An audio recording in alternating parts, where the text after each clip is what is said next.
5 март дар доираи мусобиқаи интихобии олимпии осиё ва уқёнус оид ба бокс ки дар шаҳри аммони урдун ҷараён дорад дар вазни 63 килограмм баҳодур усмонов рақобатро аз даври дуюм бо мушзани непалӣ Санил Шаҳӣ шурӯъ намуд.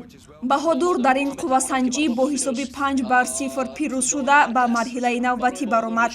ин навбат рӯзи 9 март усмонов бо намояндаи урдун Обада Алкасбеҳ ба ринг мебарояд.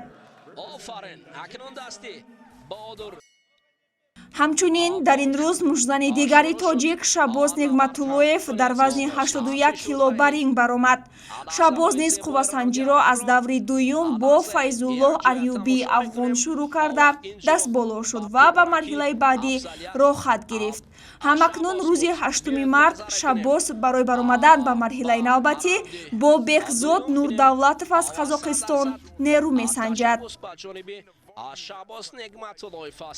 او در راند دوم نیست. بله بلوکانه که باشد از کنج کبوت است. دوستان عزیز